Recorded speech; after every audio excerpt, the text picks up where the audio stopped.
நம்ம சென்னை ஃபேன்ஸ் அனைவருக்கும் அடுத்தடுத்து ஒரு மாசிவான அப்டேட் வந்திருக்கு என்றே சொல்லாங்க.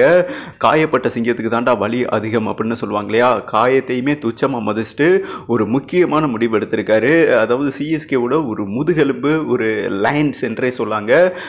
டிமான் கான்வே வந்துட்டு இன்ஜூரில் இருந்தாலும் சிஎஸ்கே கேம் ஜாயின் பண்ணிட்டாருங்க. எல்லாருக்குமே டவுட் இருக்கும், அவருக்கு ரீப்ளேஸ்மெண்ட் பிளேயராக நம்ம கிளீசன் எடுத்துட்டாங்களே, அவர் இனிமேல் எல்லாத்தையும் கிழிச்சிருவாரு அப்படின்னு கேட்டிங்கன்னா அவர் இருக்காரு, ஓகேவா?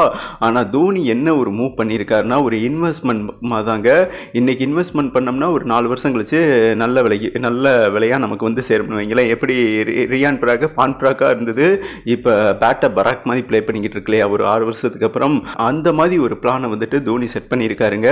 சிஎஸ்கே டீமுக்கு சில செய்திகள் வந்துட்டு நெகட்டிவாக இருக்கலாம், பட் கெட்டதில் தாங்க மிகப்பெரிய நல்லது இருக்குது. இதை நான் எதுக்கு சொல்ல வரேன்னா, முஸ்தபிசூர் இருக்கார் இல்லையா, அவரை வந்துட்டு மிகப்பெரிய லெவலில் நெருக்கடி கொடுத்துக்கிட்டு இருக்காங்க.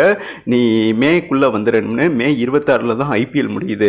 அவர் மேக்குள்ளே போயிட்டாருன்னா அப்புறம் ஃபைனல் யார் வந்து விளையாடுவா, அப்படி ஒரு கொஸ்டின் இருக்கு இல்லையா? இந்த நிலையில தான் அதாவது டிவான் கான்வேவை வர சொல்லியிருக்காங்க. ஆல்ரெடி முஸ்தபிசூருக்கு பதிலாக தான் கிளீசனை எடுத்திருக்காங்க, ஓகேவா?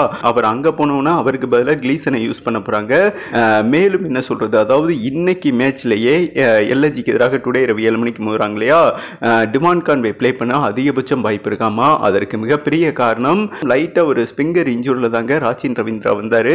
அவருக்கு பிராக்டிஸின் போது மேலும் ஒரு மிகப்பெரிய இன்ஜுரி ஏற்பட்டிருக்காமா. ஒரு மினி இன்ஜுரி தான், மேஜர் இன்ஜுரி தான். பட் அவருக்கு இன்ஜுரி காரணத்தை காட்டிட்டு அவருக்கு ரீப்ளேஸ்மெண்ட்டாக இன்னைக்கு டுடே டிவான் கான்வே ப்ளே பண்ண அதிகபட்சம் வாய்ப்புள்ளது என்றும் ஒரு முக்கியமான செய்தி வந்திருக்கு என்பது குறிப்பிடத்தக்கதுங்க. இந்த செய்தி கேட்டு யார் அலறி இருக்காங்களோ இல்லையோ, உண்மையிலேயே லக்னோ பார்த்தீங்கன்னா ஆயே போயிருப்பாங்க என்றே சொல்லலாம். டிவான் கான்வே தொடக்க வீரர் இறங்கினார்னா ஒரு வேற லெவலில் ப்ளே பண்ணுவார். அது அனைவருக்குமே தெரியும். சூழலுக்கு ஏற்றவாறு சூறாவளி போல ப்ளே பண்ணுவாருங்க. இன்னைக்கு டெஃபினட்டாக டிவான் கான்வே தொடக்க வீரர் இறங்க அதிகபட்சம் வாய்ப்பு இருக்காமா. ஏன்னா ஒரு மேஜர் இன்ஜுரி ரச்சின் ரவீந்திராவுக்கு ஏற்பட்டிருக்காமாங்க.